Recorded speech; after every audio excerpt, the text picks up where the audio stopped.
Corona में आपने देखा लाखों नहीं, करोड़ों नहीं, अरबों खरबों लोग मारे गए, कीड़े मकोड़ों की तरीके से नालियों में पाटा गया। हर देश की कहानी रही है। आज तक किसी गवर्नमेंट या सरकार के पास डाटा नहीं है कि कितने अरब खरब लोग मारे गए। कीड़े मकोड़ों से हालत गई बीती हो गई थी। कहीं कोई अल्लाह आया मक्का मदीना में जमजम का पानी पिलाने।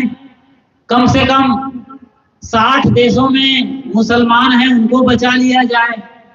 जो अल्लाह अकबर कहता है, बिस्मिल्लाहिर्रहमानिर्रहीम सल्लल्लाह, ये अजान लगाते हैं, नमाज पढ़ते हैं 5 वक्त।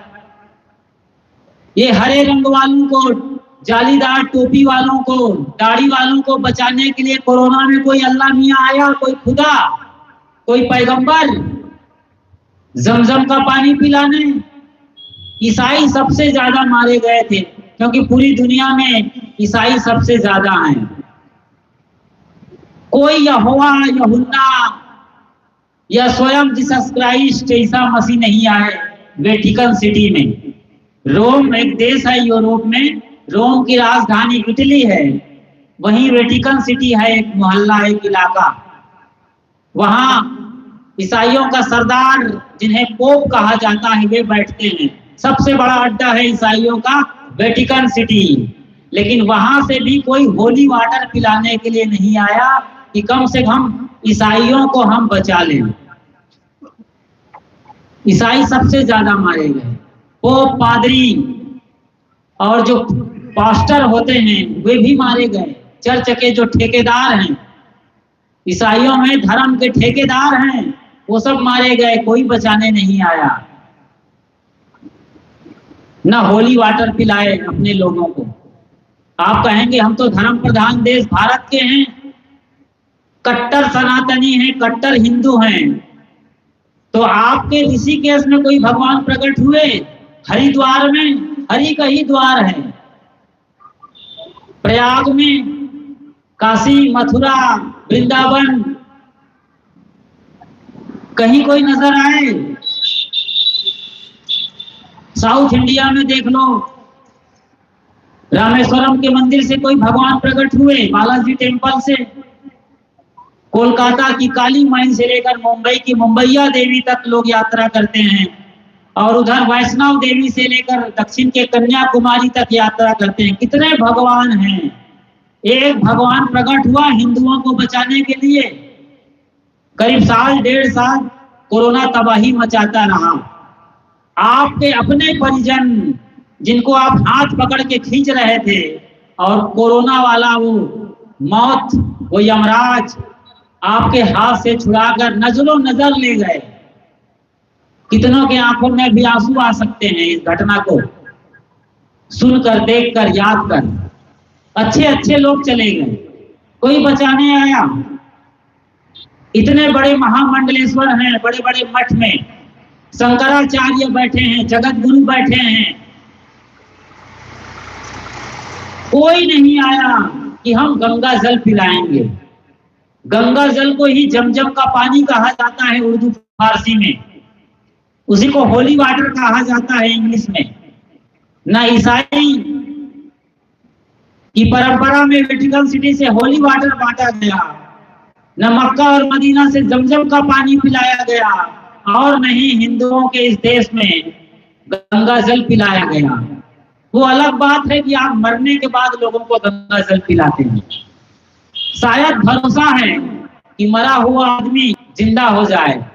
कहा तो ये जाता है कि 13 दिन तक मरे हुए आदमी की आत्मा घर में भटकती रहती है, आसपास, खटिया के आसपास, उसी कमरे में, घर में, खेत में, खलिहान में, जहां जहां वो आया गया है, अपने घर के चारों तरफ भटकता रहता है।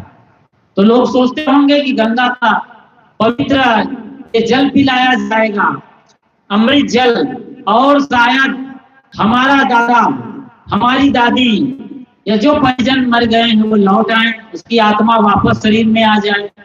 लेकिन ऐसा नहीं हुआ। मिस्र में भी ये सभ्यता रही है। आज से कम 5000 साल राजधानी मिस्र की सभ्यता है, वहां भी कोई आदमी मर जाता था, बड़ा नगर सेठ, राजा, मुखिया, सरपंच, एमएलए, एमपी, सांसद, इस तरीके के लोग जब मरते थे तो उनको जीवित दास दासियों के साथ मकबरे में गाड़ दिया जाता था। एक मकबरा होता था घर के बराबर, उस एक पेटी में उसकी लाश को बंद करके मम्मी लगाकर, मम्मी समझ रहे हैं, दवाई लगाकर। आजकल आप अपने बच्चों को मम्मी कहलाना सिखाते हैं, मम्मी, पापा। मम्मी का मतलब होता है मरा हुआ आदमी, डेड बॉडी। कितना सुंदर नाम है माँ। और आपका ये छत्तीसगढ़ी बोली में दाई, देने वाली, दाई, दात्री, मातृ शक्ति को दाई कहा गया है, लेकिन आज मम्मी सिखा दिया गया है, पापा। कौन सा पाप किए हैं आप जो पापा बन गए हैं? पिताजी, बाबूजी, कितना बढ़िया नाम है, लेकिन लोग तो पश्चिमी कल्चर के चक्कर में सब कुछ गंवा रहे हैं आज। तो मम्मी की मैं बात कर रहा था। मिस्र की पिरामिड में बड़ा आदमी, कोई बड़ी पर्सनालिटी का जेंट्स हो या लेडीज वो मर जाए तो उसके साथ जीवित दास दासियों को मकबरे में गाड़ दिया जाता था। मकबरा एक घर के बराबर होता था, 10 बाई 10 का। उनको भरोसा था कि कल ये राजा या रानी जिंदा हो जाएगी, क्योंकि आत्मा भटक करके फिर इसी शरीर में आने वाली है। ये मिस्र की मान्यता रही है। तो कल ये जीवित हो जाएगी तो कौन सेवा करेगा, कौन गर्म पानी देगा? तुरंत तकलीफ होगी, दर्द होगी, पीड़ा, मालिश, तेल कौन करेगा? तो जीवित दास दासियों को गाड़ दिया गया। मैं बता रहा था कि कोरोना के टाइम कितने लोग मारे गए, लेकिन किसी भी मत, मजहब और परंपरा में जो अपने माने गए हैं सुप्रीम पावर, पैगंबर, परमात्मा, कोई बचाने नहीं आया। भारत तड़पता रहा, लाखों लोग मारे गए। बाद में बाबा रामदेव कोई कोरोना का वैक्सीन लेकर आए थे, वो कितना सफल हुआ है आप सब जानते हैं। अभी ये रिसर्च का डाटा आया है निकल कर, वो बता रहा है कि जिन लोगों ने कोरोना का 3 वैक्सीन लिया था उनको तकलीफें आ रही है। ये साजिश है या सच्चाई है, ये आप जानते हैं। हम उस पर बात नहीं कर रहे हैं, बात कर रहे हैं किसी भगवान पर, खुदा पर और गॉड पर, जो हर मत, मजहब और परंपरा की सुप्रीम पावर है, सर्वशक्तिमान, सर्वव्याप्त, सब कुछ करने की क्षमता रखने वाला भगवान के होने के बावजूद आपके घर में आप देखिए इतनी कलह क्यों है, इतनी पीड़ा, हताशा, निराशा, दुख क्यों है? इतना अत्याचार कैसे हो रहा है देश में? अनाचार, कदाचार, भ्रष्टाचार, अत्याचार, बलात्कार कैसे हो जा रहा है? भगवान है, मैं ये नहीं कह रहा हूं कि भगवान नहीं है, ये भी सोचना है आपको। हम आपके मंदिर जाने का कभी भी विरोध नहीं करते हैं, भगवान के न मानने या मानने का विरोध नहीं करते हैं। आपके पाठ का, पूजा का, आपकी आराधना का, अगरबत्ती लगाने का हम जरा भी विरोध नहीं करते हैं। आप करिए, ये आपके मन की प्रफुल्लता, प्रसन्नता को देने वाला है, आपको भीतर से सुकून पहुंचाने वाला है, तो ऐसा करना बहुत सही है। लेकिन ऐसा नहीं हो रहा है और आप भाई और भाई लड़ रहे हैं आपस में। तो बताइए, आपने इस देश के भगवान राम को कहां समझा है? सुबह बताई गई थी कि तुम्हें कल राजगद्दी दी जाएगी, अयोध्या के राजा बनोगे आप, अयोध्या नरेश। सुबह सुबह खबर आती है कि उन्हें 14 साल का कठोर वनवास दे दिया गया है।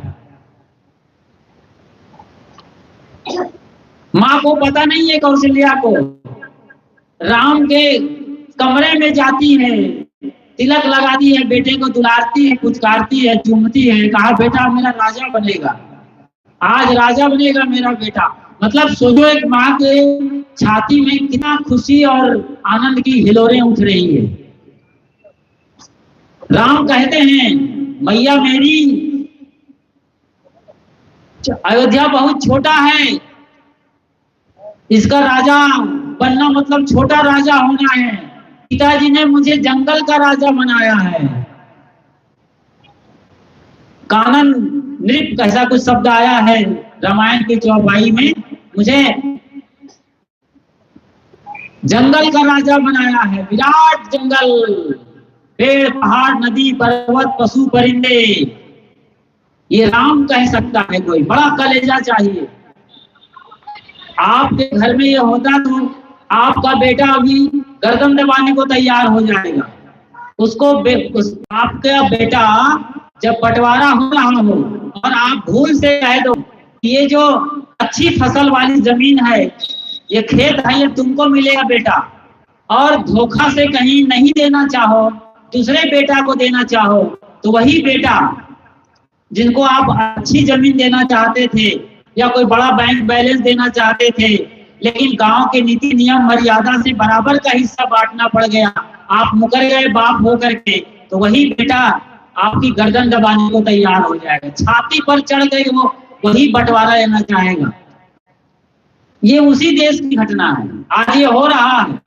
इधर बाप मरा नहीं कि उसकी लाश पर, उसकी छाती पर चढ़ करके लड़के डंडा खेल खेलते हैं, मलयुद्ध करते हैं कि बाप की ये जमीन मेरी, वो जमीन तेरी, सब मेरी। ऐसा भी हो रहा है इस देश में। कोई राम होगा जो इतना बड़ा विचार रखता हो, तो क्या हम राम से सीख रहे हैं त्याग और मर्यादा, पुरुषोत्तम होने का कुछ तो गुण सीख रहे हैं कि नहीं? तब भगवान है। अब आप समझ में आई बात? जब आप अपने इष्ट से, प्रभु से, परमात्मा से सीखते हैं, जो भी हो आपके, हो सकता है यहाँ पर कोई कृष्ण का प्रेमी बैठा हो, क्योंकि आप गोकुल वृंदावन मथुरा में जाकर राम की चर्चा करोगे ना, राम राम, तो आदमी आपको देखेगा भी नहीं, ये कौन आ गया अयोध्या वाला, यहाँ राम राम कर रहा है, वहां तो राधे राधे, तब जाके बात बनने वाली है। तो सचमुच में आप अपने भगवान से सीखते हैं तो फिर भगवान है, अदरवाइज कोई भगवान नहीं है, सचमुच में नहीं है। अभी हमने कोरोना में सब कुछ देख लिया। मैं इसी छत्तीसगढ़ की बात कर रहा हूं। आज से कोई 40 साल पहले की बात याद करो। जिनकी उम्र 40 साल के आसपास है वो मेरी बात को जल्दी पकड़ लेंगे। शादी का आयोजन होता था, बारात लेकर दूल्हा आए हैं या आपके रिश्तेदार शादी के पहले भी आ रहे हैं। खास तौर से बारात के दिन की रस्म जाएगी बता रहा हूं। लोग खलिहान में जमा होते थे, बड़े बड़े हांडा रखा जाता था, उसमें पानी भरा जाता था कई गैलन। तब तो नल और पाइपलाइन का जमाना नहीं था, ये वाटर सप्लाई पंचायत की ओर से नहीं हुआ करती थी, तो बड़े बड़े हांडा में पानी भरा है। 2 आदमी जो पहलवान से लिखे हैं, धोती यहाँ तक चढ़ा लिए हैं और दोनों अपने पैर को आपस में फंसा दिए हैं। मैंने देखा है, पाटले पर बैठे हैं पीढ़ा पर, दोनों की टांग लगभग फंसी हुई है। बाराती आए हैं, बारात वाले लोग आए हैं, वो अपना पजामा उठा लिए यहाँ तक और उसके पैरों पर रख दिए, जो पैर आपस में फंसे हैं, और लोग हंडा से लोटा भर पानी निकाल निकाल के कितने प्रेम से धो रहे हैं। वो कौन थे? वो कोई एलियन नहीं है, कोई दूसरे ग्रह के प्राणी नहीं थे, मंगल या शनि या चंद्रमा के, इसी देश के, इसी धरती के लोग थे, आपके पुरखे थे, और आप भूल गए। आज तो मेहमान आए आपके घर में, अपने बेटा और बेटी को बोलो कि जाओ बेटा पानी लेके आओ, भैया आए हैं, चाचा आए हैं, तो बहुत जल्दी उठेंगे नहीं।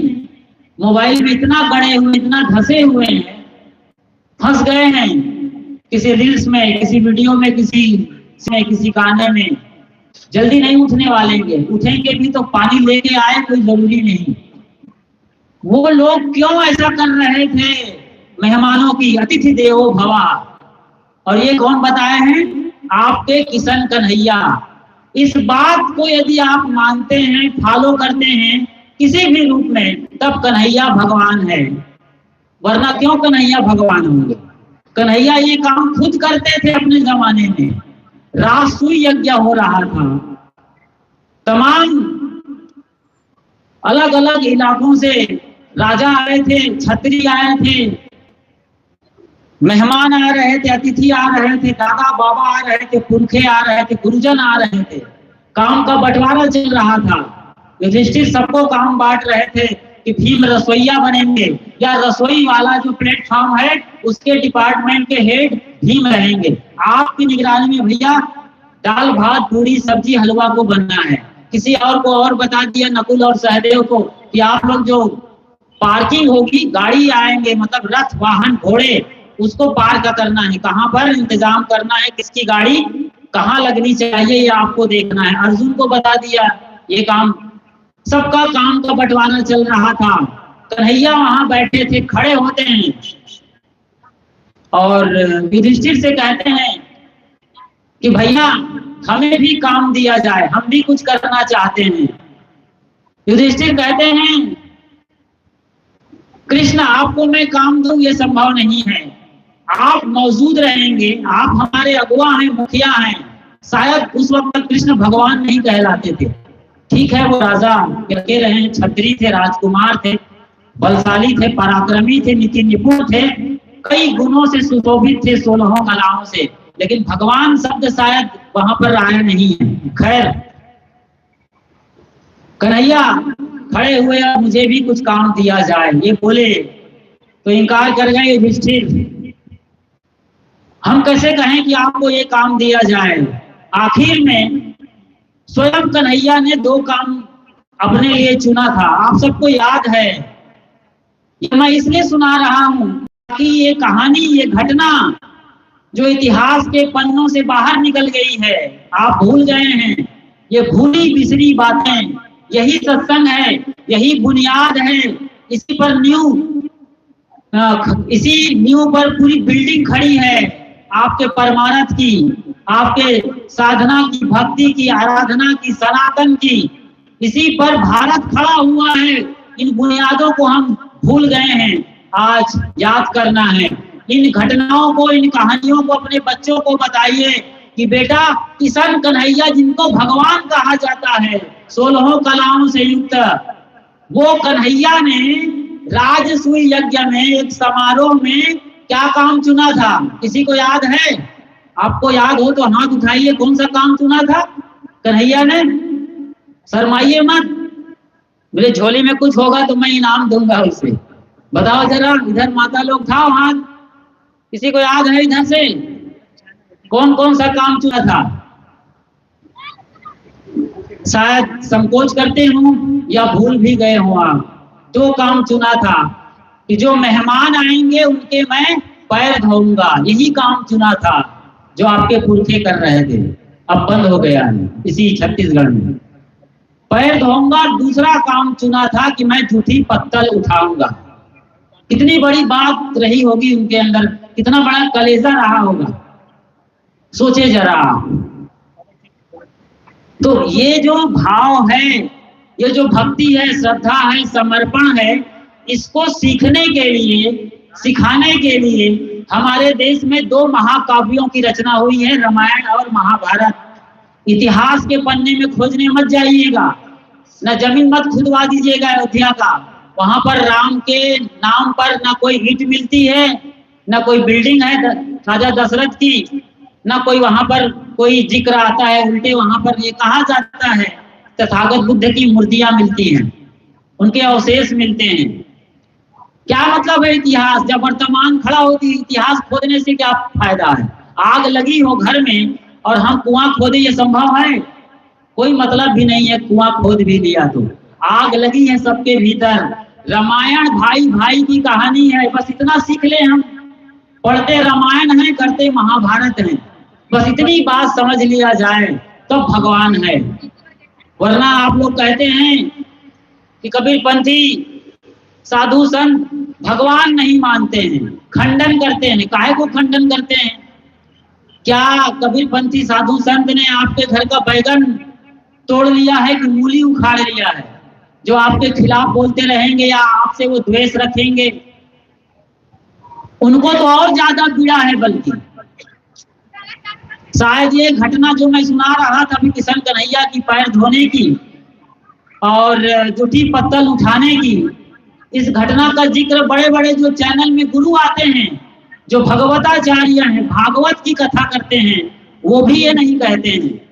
इसी छत्तीसगढ़ में लोग आते हैं, बड़ी बड़ी कथाएं होती है, बड़े बड़े पंडाल लगते हैं, वो कृष्ण और रुक्मणी का विवाह कराएंगे। सोचे जरा, कृष्ण और रुक्मणी का विवाह कराते हैं, दहेज में बड़ी रकम लेके जाते हैं। और आप लोग भी, आपके गांव में कोई गरीब आदमी हो, कोई दीवार आके बस गया हो, कहीं और कोई मुफलिसी में कोई जी रहा हो, तो उनको मदद नहीं करेंगे, उनकी बिटिया की शादी या सगाई नहीं करेंगे। मगर राधा, माफ करिए, रुक्मणी और कन्हैया की शादी हो रही हो तो आप तिलक देने यानी टिकान टिकने जरूर जाएंगे, जो बन सकेगा। वहां तो पायल भी दिया जाता है सोने चांदी का, और भी तमाम सामग्रियां, प्रसाधन, सौंदर्य प्रसाधन और कीमती जेवर गहने के साथ साथ कपड़े लत्तों का अंबार लग जाता है। सोचे जरा, सब करिए, लेकिन अपने जो इष्ट हैं, आदर्श हैं, गुरु हैं, जो भी आपके प्रभु हैं, परमात्मा हैं, उनके जीवन दर्शन से सीखिए। मैं अक्सर कहता रहता हूं, कोई भी मांगलिक कार्य होता है तो सबसे पहले गणेश जी भगवान को याद किया जाता है। वक्रतुंडाय महाकाय, एक दंत दयावंत चार भुजाधारी, इसकी सबसे पहले पूजा की जाती है। किसकी? गणेश भगवान की। इसी बात को आप समझ जाएंगे तो मैं भगवान के साथ कितना हूं, या कबीर पंथ के संत कितने उनके साथ, भगवान के साथ बैठे हैं, कितने पग में पग मिला के चलते हैं, ये बात समझ में आएगी।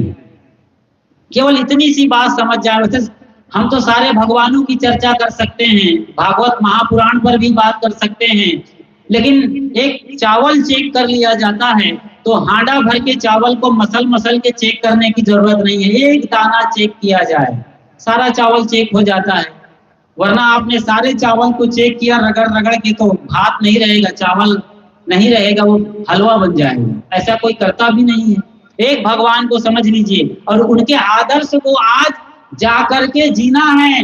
अपने बच्चों को पत्तल धोने वाली कथा जरूर सुनाइएगा। कन्हैया ने पत्तल उठाया था, माफ करिए, पैर धोया था और पत्तल उठाया था, ये कहानी जरूर बताइएगा। मेरी हाथ जोड़कर आप सबसे विनती है, एक तरीके से दक्षिणा है, हमें पूजा मत दीजिएगा। 10, 25, 50, 100 रुपए आपने दिया है, खाने जीने लायक बहुत कुछ है हमारे पास। पूजा नहीं चाहिए, आपका प्रेम चाहिए, वो आप मुझे दीजिए। और प्रेम तभी दे पाएंगे जब ये बातें अपने बच्चों को आप बताएंगे, जा करके सुनाएंगे। ये घटना भी जरूर सुना दीजिएगा जाकर लौट करके। आज भगवान गणेश की पूजा सबसे पहले क्यों होती है, पूरी कहानी आप जानते हैं। ये बात आएगी, अग्र पूजा देवताओं की होनी चाहिए, तो कहा जो पूरे ब्रह्मांड का प्रथम चक्कर लगाएगा उनकी पूजा सबसे पहले की जाएगी। ये पुराण में लिखी हुई है, ये मैं कोई अपनी ओर से बनाकर नहीं बोल रहा हूँ, न बीजक से बोल रहा हूँ, न अभिलाष साहब ने मेरे कोई कान में फूका नहीं है ये बात सुनाना। तुम पूरी जगजाहिर सी बात है। बस आपके चैनल गुरु उन बातों को बताते बताते रह जाते हैं, जिन्हें हम आगे बताते हैं जो सच में है। वो 90 में रुक जाते हैं, 10% बचा ले जाते हैं, क्योंकि सार सत्य कह देंगे तो उनकी कथा में कोई नहीं आएगा। जिस तरीके से वो चमत्कार, भगवानवाद, भाग्यवाद का जो बड़ा प्रोपेगेंडा और पाखंड दिखाते हैं, कर्मकांड का जाल बुनते हैं आपके सामने, और आप छू मंतर चमत्कार को नमस्कार करने के चक्कर में भगवान के असली रूप को नहीं सीख पाते हैं, देख पाते हैं। वो मैं कोशिश कर रहा हूँ दिखाऊं, बताऊं। तो सारे देवता निकल गए, गरुड़ वाला गरुड़ पर बैठ गया, यात्रा ब्रह्मांड, पूरे यूनिवर्स की, पूरे आकाश गंगा इतनी बड़ी धरती को तो आप जानते हैं, चांद से उससे भी बड़ी दुनिया है। चक्कर में निकल गए, घोड़े वाले घोड़े पर, रथ वाले रथ पर, बैल वाले बैल पर, कौवा वाले कौवा पर, जिनको जो सवारी मिली थी वो उड़ने लगे, दौड़ने लगे, भागने लगे, एकदम रॉकेट की रफ्तार से निकल गए। गणेश सोचने लगे, मुस्कुराने लगे। पास में महादेव बैठे थे, वो मंद मंद मुस्कुरा रहे हैं। क्या होगा वो समझ गए थे, लेकिन माँ पार्वती चिंता में पड़ी हुई थी, वो समझ नहीं पा रही थी। माँ अक्सर नहीं समझती है, क्या ज्यादा प्रेम होता है, हृदय बहुत बड़ा होता है, लेकिन माँ तो माँ होती है। गणेश अपने माँ बाप को पाटले पर बैठाते हैं, हो सकता है पहाड़ वाला हिस्सा रहा है कैलाश, तो उस पर बैठाए होंगे। चूहे पर बैठे हो, चूहे की सवारी है। चूहे की सवारी क्यों है ये बताना चाहेंगे तो वक्त इजाजत नहीं दे रहा है, बहुत बात आगे हो जाएगी, लंबी हो जाएगी। चूहे पर बैठते हैं और बड़े आराम से आंख बंद करके नमस्कार करते हैं अपनी आत्मा परमात्मा को, और चूहे पर बैठ करके अपने माँ बाप के चक्कर लगा देते हैं। 3 चक्कर लगा दिए, पूरे ब्रह्मांड की परिक्रमा हो गई, और सबसे पहले आए ब्रह्मांड का चक्कर लगाकर अपने माँ बाप के चरणों में स्वयं मस्तक लगा दी। जो बड़ा विशाल मस्तक है ना, उनको वही लगाए। मस्तक का मतलब होता है विशाल, बहुत बुद्धि वाला, सुपर इंटेलिजेंट। मतलब कई हजार करोड़ AI को जोड़ दिया जाए तब जाके गणेश का दिमाग बनेगा। आप अंदाजा लगा सकते हैं AI के जमाने में वही काम किया था उस आदमी ने। सारे बाहर आसमान में तैर रहे थे, वो अपने माँ बाप का चक्कर लगाए और जगत पूज्य हो गए। श्री गणेशाय नमः की ये सूत्र और मंत्र निकल के आया है। आज भी मांगलिक कार्य में आप लोग उनकी पूजा करते हैं। सोचिए जरा क्यों करते हैं। हमने कहा किसी और से, तो वो कहा कि हम भी यही करते हैं, हम भी गणेश की पूजा करते हैं। अब यहाँ बात फंस जाती है। गणेश की पूजा आप करते हैं तो आप बिल्कुल भी गणेश के अर्थ को नहीं समझे, गणेश के मर्म को नहीं समझे, गणेश के जीवन दर्शन को नहीं समझे। गणेश ने किसी और की पूजा नहीं करी थी, चाहते तो ब्रह्मा की पूजा कर सकते थे वो, और कोई बड़े परमात्मा की, ब्रह्मांड की पूजा कर सकते थे, या ब्रह्मांड का चक्कर लगा सकते थे। लेकिन माँ बाप से बड़ा कोई ब्रह्मा विष्णु महेश नहीं है। यही जन्म देने वाले हैं, पालने वाले हैं और सब कुछ सिखाने वाले हैं। तो पहली बार ही सही अपने माँ बाप की उन्होंने परिक्रमा करी, पूजा करी, तो अपने माँ बाप के पूजने की वजह से, उनकी परवरिश करने से, उनकी देखभाल, उनकी फिक्र, उनके चरणों में सरेंडर होने की वजह से गणेश गणेश कहलाए, जगत पूज्य कहलाते हैं। आज यही काम आपको करना है, गणेश को नहीं पूजना है। माफ करिएगा, बड़ी कड़वी बात है ये। गणेश चतुर्थी में पूजा करें, गणेश की मूर्ति बैठाएं, मुझे कोई उससे परहेज नहीं है। लेकिन जब तक आप अपने माँ बाप की पूजा नहीं करते हैं, जब तक माँ बाप को लात मार रहे हो, वृद्धाश्रम अनाथालय भेजने की तैयारी कर रहे हो देश वाले, तो फिर गणेश पूजने का कोई अर्थ नहीं है। सब व्यर्थ और बकवास है, दिखावा है, ढोंग है, पाखंड है, प्रोपेगेंडा है। माँ बाप की पूजिए, उसके बाद गणेश को पूजिए ना, कौन रोका है। लड्डू पेड़ा बर्फी चढ़ाइए, खिलाइए, उत्सव मनाइए, गीत गाइए, जलसा निकालिए, जुलूस निकालिए, लेकिन माँ बाप की परवरिश, माँ बाप मतलब बड़े बुजुर्ग, गांव के हर कोई, सबके लिए बड़ा दिल हो, बड़ा भाव हो, ऐसा आप करते हैं तो भगवान सचमुच में आपके घर में, आपके हृदय में विराजमान है। ये घटना जरूर सुनाइएगा अपने बच्चों को जाकर, नहीं तो वो लात मारेंगे। फिर आज देख रहे हैं क्या हो रहा है, बड़े से बड़े अरबपति खरबपति अकेले अकेले मर रहे हैं बेड पर, कंकाल मिल रहे हैं 10-25 दिन बाद। लंदन में बेटे और बहू हैं और ऑनलाइन उनके अंतिम संस्कार और क्रिया माचिस जला के कर रहे हैं। बताओ, ये जमाना आ गया है, कहीं ऐसा आपके साथ ना हो जाए। बड़ा दुर्भाग्य है इस देश का, ऐसा हो रहा है। बहुत सारी बातें हैं, आप सार बात समझ लीजिए कि आपका भगवान आपके भीतर बैठा हुआ है। माँ बाप भगवान है, मातृ देवो भव, पितृदेवो भव, आचार्य देवो भव, अतिथि देवो भव। इस देव भाव और भगवत्ता को स्वीकारिए, समझिए, और उस परमात्मा जो आपके भीतर बैठा है उसके साथ एकाकार होइए। यही सत्संग का मर्म है, मर्यादा है और रहस्य है। बहुत खूब, बहुत सुंदर आप लोगों ने सुना। एक बार अपने लिए ताली बजाएं आप, ताकि आप चैतन्यवान हो जाएं। ताली बजाने से आपके कितने सारे पॉइंट्स एक्टिवेट हो जाते हैं। और मैं यहीं पर विश्राम लेते हुए